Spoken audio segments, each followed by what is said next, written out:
Hey, what is going on? My name is Kai, and today I'm going to walk you through some tips and tricks that I've learned and figured out to create easy songs on the Syntakt. This is practical song structure for composition and for performance. So I'm going to go over a quick summary of my plans going into writing this song. I'm going to do a performance and annotate it with some text on screen telling you what I'm doing and what I'm thinking about at any given time. Then I'm going to go into a breakdown of how I went about making the whole song, talking about song structure, sound design, performance, and some of the stuff that I learned about using the Syntakt FX block. So without further ado, let's get into it. So my goal for this song was kind of like an exercise in loudness. I really wanted to use the Syntakt effects block because I hadn't quite figured out how to wrangle it yet and use it for musical purposes. I thought that maybe this song could be an intro to a live set. And in contrast to my last live set, which was like a bunch of patterns that were like 1 to 2 minutes long, I thought that this live set could be like several longer songs. So this song itself is about 6 minutes long. And then finally, I wanted to experiment with spending a lot of time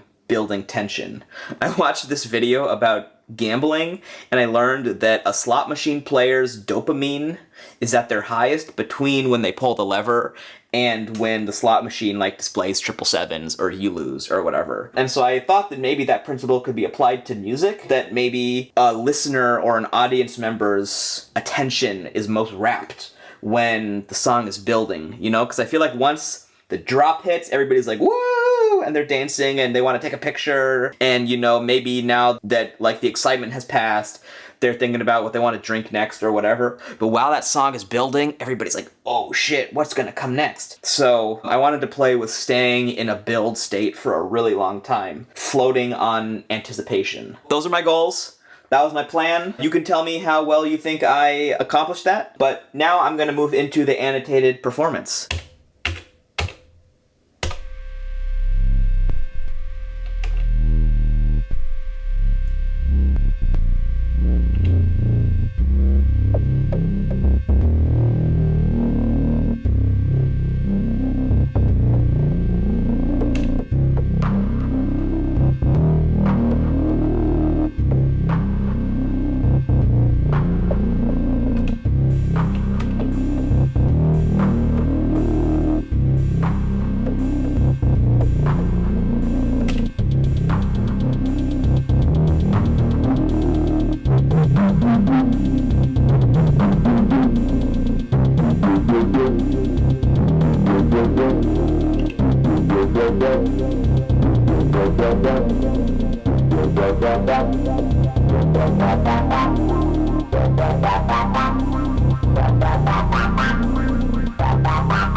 And that's it. Let me know what you thought about that annotated performance. So now that you've heard the song, I'm going to talk about kind of a paint-by-numbers way that I have come to utilize to turn a loop into a song. And the loop in question that we're going to start with is this guy.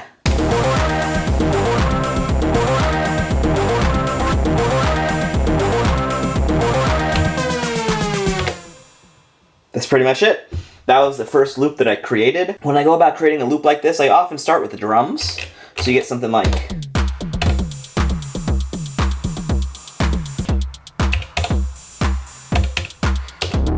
And then next thing I do is start with the bass.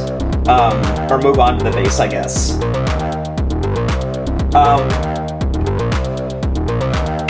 I'm gonna turn on the percussion here. Next thing I do is find my lead sound. Which in this circumstance is the bass just up a couple octaves on a slightly different sound.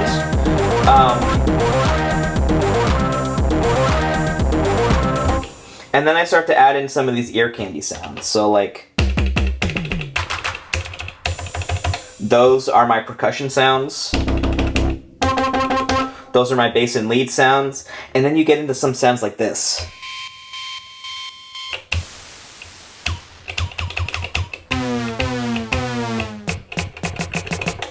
This is still a percussion sound, but I use it only for transitions, the snare. So I still kind of consider it an ear candy sound.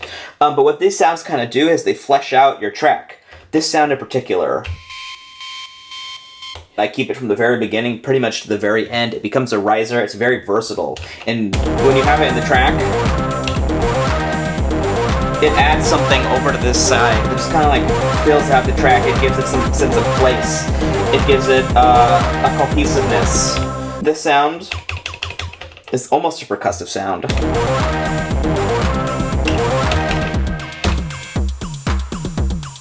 Everything is so loud here that some of these ancillary sounds almost get lost in the mix. But I think that's kind of okay. At least for this track.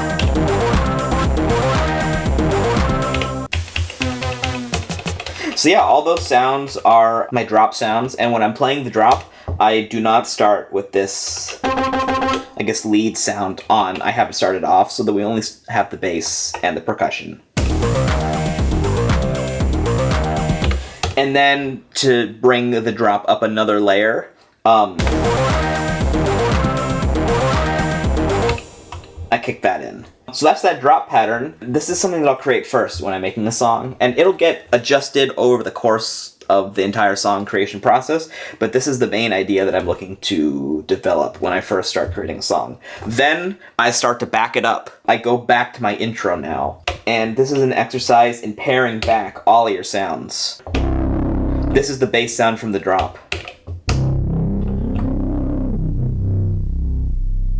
This is the bass sound from the intro, and it actually starts all the way down here. And then I automate it in. And by automate, I mean I use my fingers. Human automation. I pare back all of those sounds in a similar way to that bass. This is the lead sound. It's functionally the same sound, but I've muffled it, I've changed some of the parameters about it, maybe I've changed some of the effects on it to make it less impactful, because I want the impact to hit when the drop happens. It's like a promise. You're saying, hey, these are my building blocks. We got some crazy bass sounds. We got a lead synth sound. I'm gonna make something out of these, but I'd want you to hear the ingredients first. At least that's my metaphor that I think about in my head when I'm doing this. So then as I move through this intro, I start with fewer sounds than are here, and I add them in one at a time. I start here. I add these percussion sounds. Follow it up with a clap. Follow it up with a, excuse me, this usually is not on. I follow it up with the ride cymbal. Then I add this hat and this ARP at the same time. And I sort of do that because the ARP doesn't have that much impact if you add it just by itself.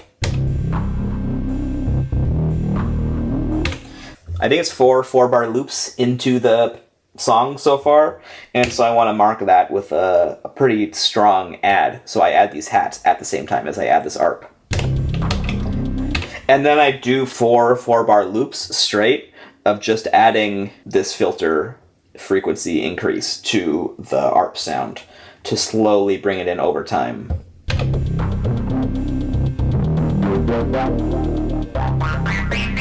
And I did it pretty quickly there, but you can hear what it becomes. Something that I do to make sure that I'm doing this slowly and not to jostle the audience too much, because I really think that this is about incremental increases for the first minute of this song, is I only turn this knob when the ARP happens.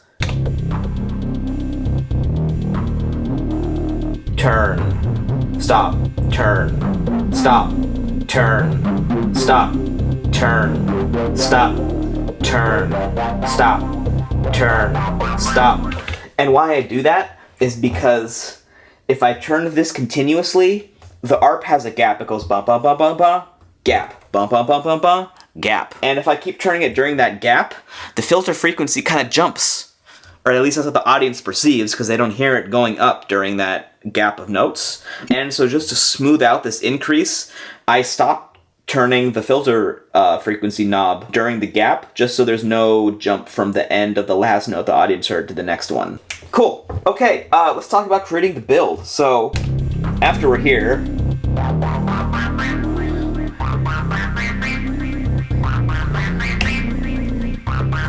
and we've introduced kind of all of the sound soup, which is a term that I invented, but I utilize quite a bit, which is just kind of like all of your sounds together in this big wall. And they're all a little bit amorphous right now, and maybe you have some reverb and delay going on to kind of throw everything to the outside. Now your build is kind of like the first crystallization of all of these things. They all come together for a single effect now, which is to raise tension. And so I do that transition into the build by having a fill for the snare, and I think this, like, that sound, I'll show you right now.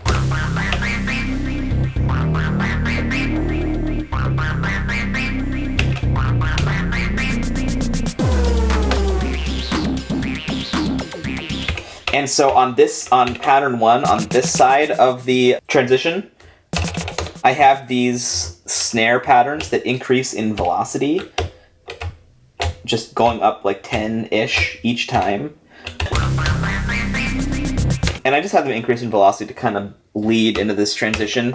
And then on this side, it's not actually a fill. This sound just gets triggered on the first pass through of this pattern. I'm talking about that sound. I have this conditionally triggered just to happen on the first time through. Then I have this other one that I use to transition out, and I have that one set up on fill so that I can kind of differentiate between these. This one happens on the way in, this one happens on the way out. And I don't have to do anything to trigger this one. I can trigger this one whenever I want.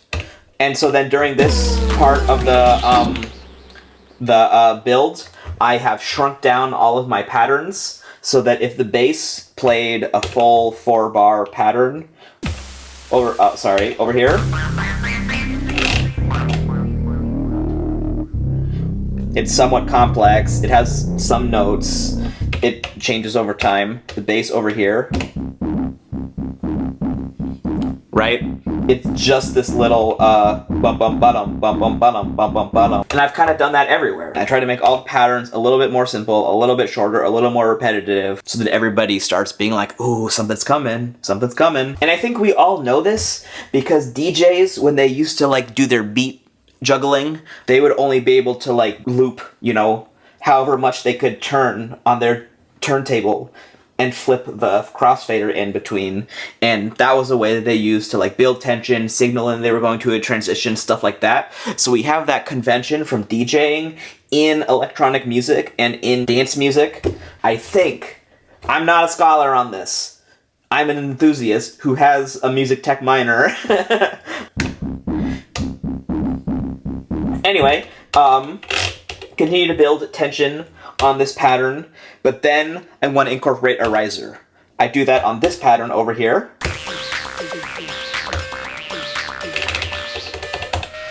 By turning this sound, which you will remember from the drop, and from the intro, into this sound that I step up over the course of several measures. So it goes C, D, and in this case, I decided to step this up without a ton of portamento because I kind of liked like the incremental rising. It made it really obvious what was happening. If you wanted to have this be like a smooth riser, you want your portamento set so that the time that it takes to go takes, you know, 8 steps or whatever, and then you could just incrementally portamento up the whole time. You have to experiment with it and you have to dial it in, but I've had pretty good luck making a riser like that on a lot of devices, including like the OPZ, same exact thing. You can make a portamento riser like that. And then also during this riser section, the bass starts like down here, roughly at about 40, and then I incrementally raise it up here, maybe to about 60 or 70. Before I go into the transition, just to add more movement over the course of that riser. More reduction of bass sounds. And that's something that's important to note about a build, is that you want to muffle any sounds that are super bright, and you want to remove the bass. So if like, you know, during the drop, during the build, right? Even this sound during the builds, during the drop. It has more high end to it. And I moved it off to the side a little bit. I panned it more than I did in this build to kind of condense the build and then expand the drop. Here's a way to think about it. If your drop is juice, your build is LaCroix. It's just a hint of where you're about to go to. It's tease. And then you hit them with the full flavor beverage. So we already had our drop loop from the beginning. Maybe you add a sound which is just a white noise tail, and I use it a lot throughout this song, transition in and out of different patches. I bet you'll hear it when we transition out of the drop also. Absolutely. And actually I transition out of the drop and I make sure to mute the bass, the lead, and then this new chord sound that I'm about to introduce, which is going to be on track 6. So when we come out of the drop into our break, it sounds like this. Cool. And so this is kind of the beginning of our B section. A B section is something that comes in contrast to the melodies and motifs you've just developed. You're like, hey everybody, I just showed you this thing. Let me show you this other thing for a second. It's a little bit different. And then I'm going to show you the same thing again. You're going to go back to that A section after this B section, and everybody's going to lose their mind because people love recognizing patterns and hearing things that they already know. Let's talk about how we get to a cool B section. One of the things I would say right off the bat is to use similar sounds to your A section. Maybe not all of them, maybe add something new, maybe take a couple things away so that when they come back, people are like, hell yeah, but you don't want it to be like insanely different because you want this song to feel still cohesive as a whole. So maybe that means keeping the same sound but with a new melody. That's something that I did here. Except that I still wanted to remind people that that old melody was still there, and by that old melody, I mean this arpeggio pattern that we're having going on, this pattern. So when we go to this break and into the B section, I move it over to this other arpeggio that I kind of stick off to the side and adjust the timing on a little bit.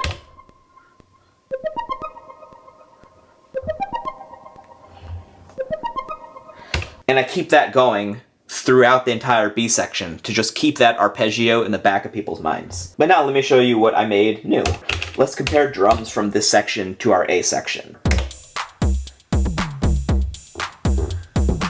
Those are the B section drums.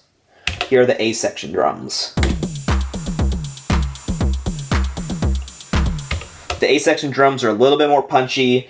They are 4 on the floor. The kick drum hits at 1, 5, 9, and 13. Over here, the kick drum does not do that. The kick drum hits 1, 7, 11, and 15. The bass pattern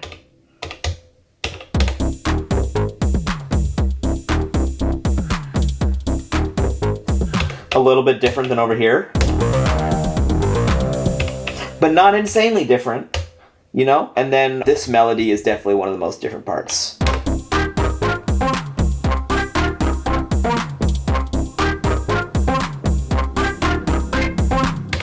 It's the same sound as, but it plays a totally different thing. Versus.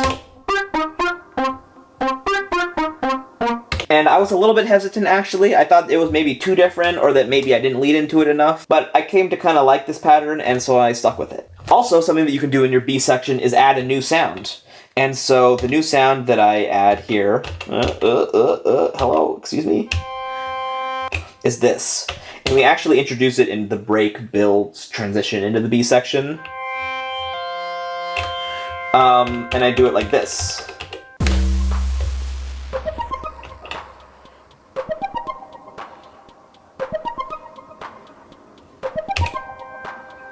Give it 4 measures, add that.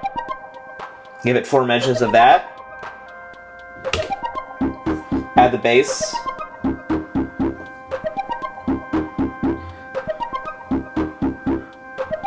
Four more measures later, add this. Oops, sorry.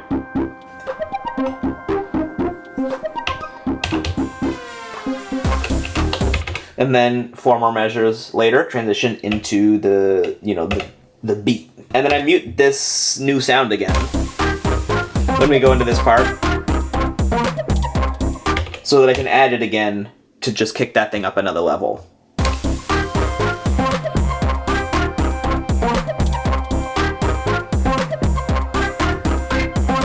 One thing to keep in mind about this B section is that when you go back to your A section for the last part of your song, and we're going to call it our A prime section because it'll be a little bit different than our A section just to keep everything interesting, you might want to add one of these new elements from the B section into that A prime section. And this is one of the things I think I could have done better on this track because the way that I did this was a little bit weak and I've done it better in the past. But I decided that I wanted to take this sound somehow and bring it into my A prime section. One of the things that I did consider was taking this melody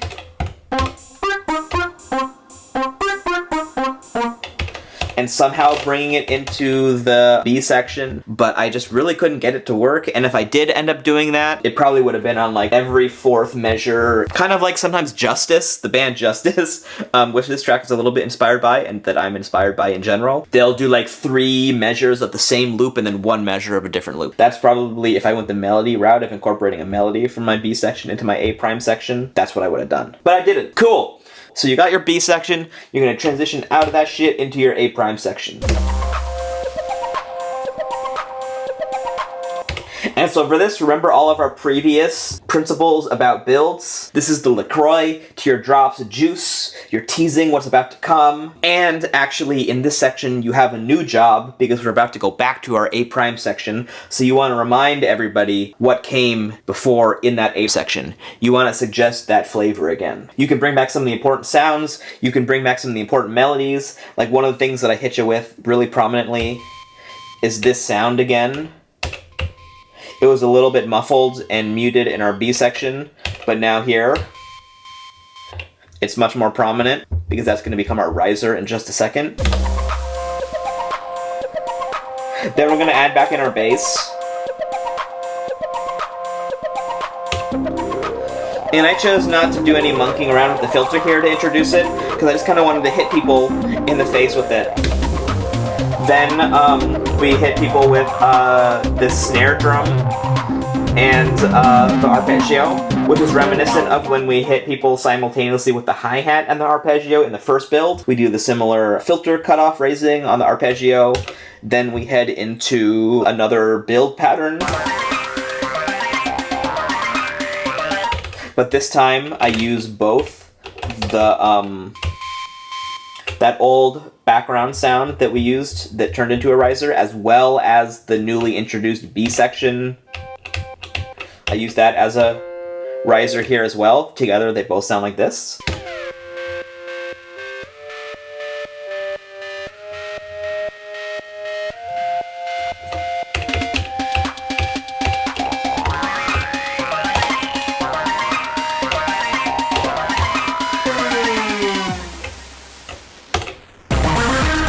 I was having a hard time just getting this drop to hit right directly out of this riser. I'll give you an example of what that sounds like.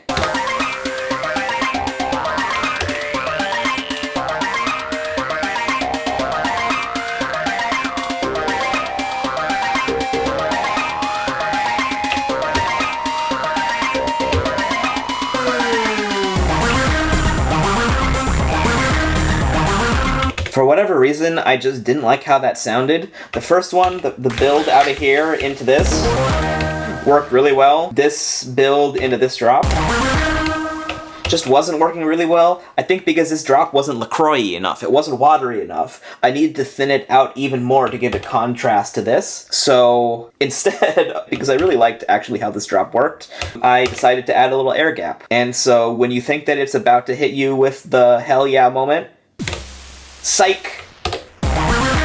It's delayed by 4 beats. And I think that this is just like a really fun and effective and a little bit cheesy technique to create a little one more extra ratchet of tension at the end of your build. Kind of yank everybody's chain for a second, but I think people like it. And I think in this case, it works really well to make this drop hit as hard as it possibly could. So now let's talk about the drop. The final A prime drop. And if you haven't got the reasoning behind the A prime name yet, it's the same but different as this.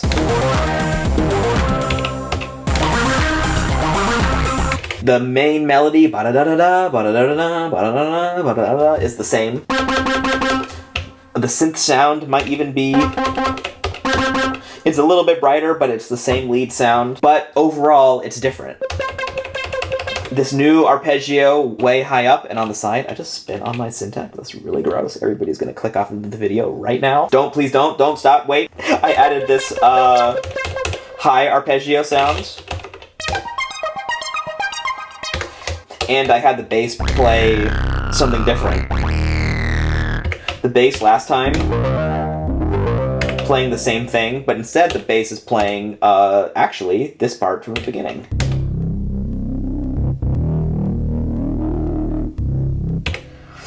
But now it sounds like that. So together, this was kind of our lead synth sound. That's the big package from the first drop. This is the big package from the second drop.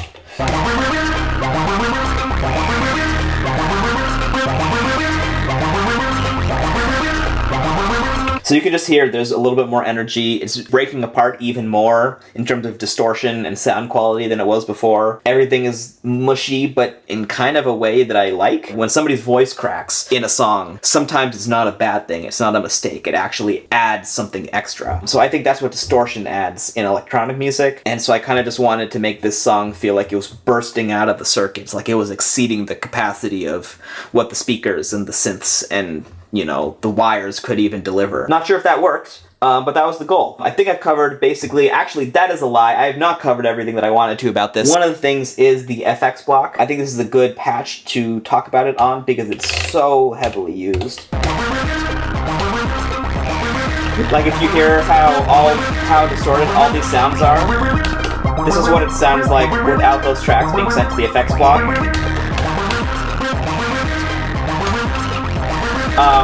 And that's what it sounds like when they're all sent to the effects block. One of the challenges that I had and why I was resistant to use the effects block until now was that I felt like when you fed something to it, when you routed things to it, sometimes they would get weaker because they were competing for everything else in that distortion circuit. So like if I already had a bass that I was sending to the distortion and like the bass was eating my kick up and I wanted to add even more punch to my kick with some distortion, I could send my kick to the effects block also. But then what would happen is that in that circuit, like they would kind of compromise each other's headroom or something. I don't really know, but it felt like my kick would get even weaker because the bass would just eat it up. And then the bass would just get muddled with the kick, and so I wasn't really getting any musical use out of it. However, I realized that if I balanced it just right, that the bass and the kick would kind of have a sidechain effect instead. Like if the kick hit and instead it cannibalized the bass for that moment when it hit, then the bass would feel like it's being ducked. But really what's happening is that the kick is just taking up some of the bass's headroom in the distortion analog circuit. I think.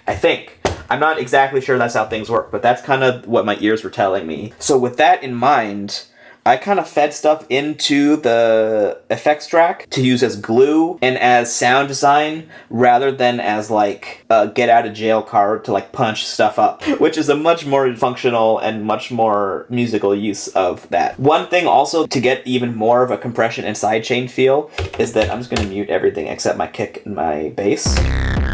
Actually, let's go to this pattern here. Is that on the notes where my kick would hit, I would just duck the velocity manually on those trigs on the bass track. So this is the bass track, and the kick is hitting on 1, 5, 9, and 13. And so normally the velocity is at like 100. I duck it down to 58, and then 82, and then up to 100 for the next two. And then on when the kick hits, it's down to 58, 60 again. Over here, 58, 82, 100. And so I ducked these also just to kind of give it an attack or a release on the compressor if this was an actual sidechain. I'm trying to emulate that. So that combined with what the effects track gives you with kind of like sounds cannibalizing each other actually led to some nice clarity on this track, or at least a sense of cohesiveness on this track, despite a lot of things being really loud and competing for similar real estate. And I think it did that better than if I didn't use the effects track at all. Final thing is that I want to talk about the outro for this song. I didn't create a very crazy or complex outro because I am planning to transition into the next song in whatever this set is. So just for the purposes of having a song that I could upload to YouTube and just perform on its own, I just muted the lead and the bass on their way out, which sounds something like this.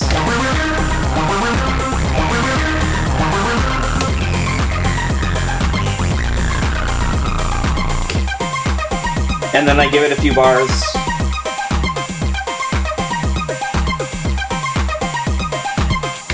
And I hit stop.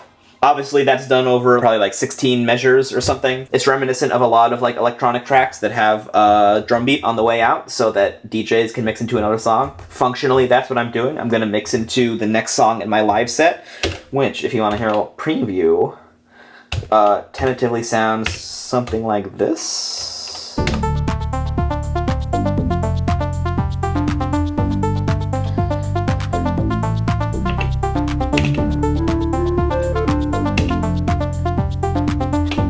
It's a much different energy, actually. I started on the intro for this set, and I want to bring it way down so that I have some place to build to. The intro's like, wake the fuck up, people! And then the next song is like, hey, now settle in for the ride. We're about to go on a journey. So that's what this next song in the set is gonna be, in my mind.